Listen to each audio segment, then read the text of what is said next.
მიმართულებით განხორციელებული რეფორმებისია, რომელიც ძირითადად დამალვის და იმ გმირების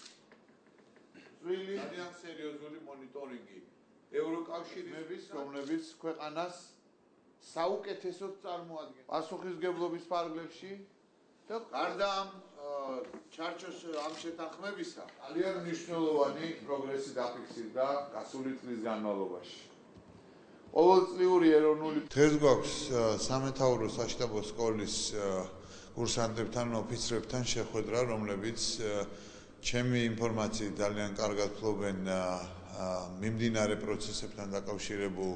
ინფორმაციას, მაგრამ მე მინდა ვესაუბრო საქართველოს ძირითად საგარეო პოლიტიკურ პრიორიტეტებზე, ნატოში და ევროკავშირში ინტეგრაციის კუთხით, საქართველოს წინაშე მდგარ ამოცანებზე და, რა თქმა უნდა, გამოწვევებზე, რომელიც არსებობს ჩვენი ქვეყნისთვის ამ უმნიშვნელოვანეს გზაზე. ძალიან საინტერესო არის ყოველთვის იმ თემებზე საუბარი,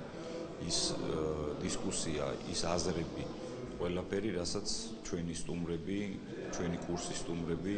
გაცნობენ და გვიზიარებენ თავის აზრს და იმ მდგომარეობას, რომელშიც დღეს არის საქართველო და გამოწვევების წინაშე რა გამოწვევები ჩვენთან ჩვენი ქვეყანა დგას, როგორ არის გზად, როგორ ემზადება და როგორ გადაჭრის. იმიტომ რომ ჩვენ სამომავლოდ გვიწევს და მოგვიწევს ამ ყველაფერთან უშუალო შეხება და ვიცოდეთ შეგვეძლოს შესაბამის დონეზე გადავჭრათ და ჩვენი წვლილი შევიტანოთ ამ ყველაფერში.